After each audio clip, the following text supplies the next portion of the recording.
is Nurse Jefferson, and I am back. And I'm also off, so it's a win-win. Today, we are talking about travel nursing, per usual, and the various possibilities of each specialty that, if you want to travel, we're going to be discussing it. Stay tuned. Of course, we cannot start the conversation without coffee. Without it, can't do it.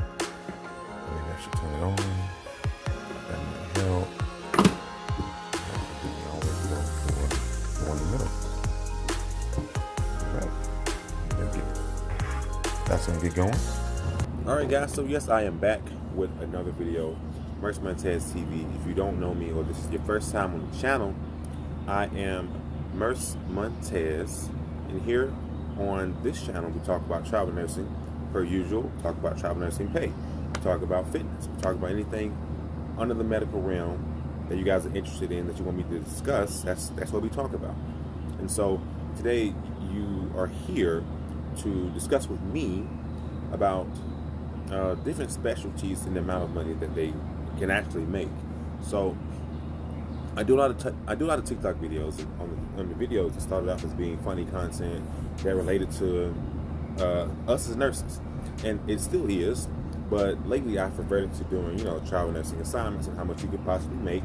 CNAs, CMAs, LPNs, RNs, and a couple of those videos went like over 100K views. I wish my YouTube would do that, but it's a long game. I understand that.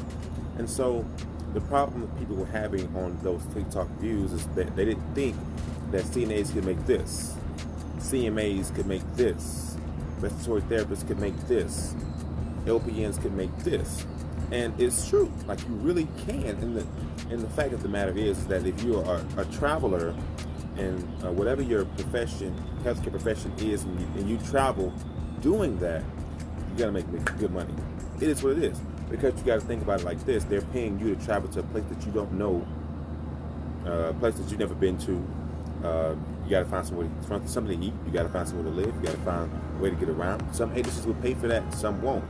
So the ones that won't, normally they'll give you extra money so that you can, take care of all the extra stuff. Then you gotta think about taxes. Some companies don't take out taxes. So for the ones that don't take out taxes, they're giving you extra money, right? Because that's basically the taxes that they're giving you.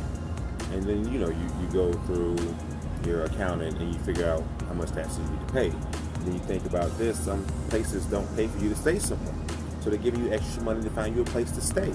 So, all these things have to be factored in when you look at those prices. So those prices aren't really that high. Like, that's legit. Now, being that we're not in pandemic,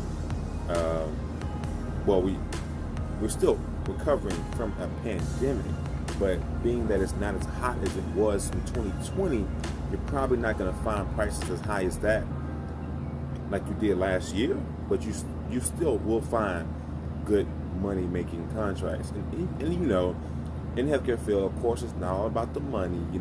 We're here for the patient, we're here to take care of them, yes, but at the same time, you like to think that you want to get compensated a little bit better than what you used to. So that's why we travel nurse. We travel for the independent seat. We travel for the fact that we can vacate whenever we want. We travel because we get to see different places. We get to see different units. We get to jump into different specialties. That's what we travel, because we love what we do. And a lot of us are long-term travelers. That's pretty much what I'm going to do. I am going to be a long-term travel nurse. Whether I do it as an LPN and I go back as an RN, I'm still going to stay a travel nurse. I really don't see myself doing anything outside of that in the healthcare field, unless I became like a nurse practitioner. But besides that, I think I would just travel. But yeah, these numbers, they're legit and they're real. Now, what I was offering on TikTok was to show people, how to do it, how to look for that great assignment that fits you. Because a lot of times, if you're a first-time traveler, what you want to do is you want to start off locally. And what you want to do after you start off locally, you want to find a contract that's, you know, maybe within a little over 50 miles, because if it's over 50 miles, then you'll get that stipend. And so if you're okay with driving back and forth from your house to the facility, you know, over 50 miles, if that's fine with you, then not only are you qualified to get that stipend, but now you can save it. Okay, you can save the stipend, put it in your bank, you know, watch it add up. So in that way, you don't have to pay for housing, because you're going to get housing is included in that stipend. So not only are you saving on the gas, saving on, you know, the car, saving on the living space, you know, you're also growing your bank account. And sometimes it's really that simple. And then once you figure out, or once you find your confidence or your stride within your travel nursing career, then you can begin going out of state.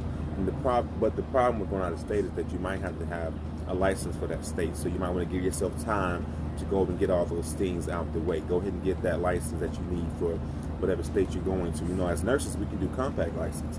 Then we can go to these different states and work with no problem. However, not every state participates in that particular contract or compact license, I mean. So you may not be able to go to every one. So the ones that don't participate, like California, you might actually have to get your legit license over there, which is cool. You know, you do what you got to do to get what you want to get. But at the same time, you know, you want to look at the facility that you're going to in that different state. You know, where is it in relation to hotels or Airbnbs? Where is it in relation to restaurants? And, you know, you got to figure out how you're going to save gas. You know, figure out how you're going to save money on living spaces. And you also got to understand the different tax brackets in that state. So yeah, it's a lot of things to consider, but you know, that's pretty much what I want to talk about. If you guys want more in-depth information, I always tell you to comment in my comments or comment on my video, and I will go from there. Like, you tell me what you want me to talk about, and I'll talk about it. But in the meantime, I'm going to keep dropping videos. I know it hasn't been as consistent as I would like it to have been compared to my TikTok, but I will continue to post videos because, of course, this is a long game. You know, there's always something to learn. No matter how many times I post about traveling content within the healthcare profession, there's always going to be something new that I learned that I want to share with you guys. So that's pretty much it. Don't forget to like, comment, share, subscribe. You know, continue to help me grow, and I'll continue to help you guys grow in the within the travel nursing space. Yeah, the space. All right. See you next video.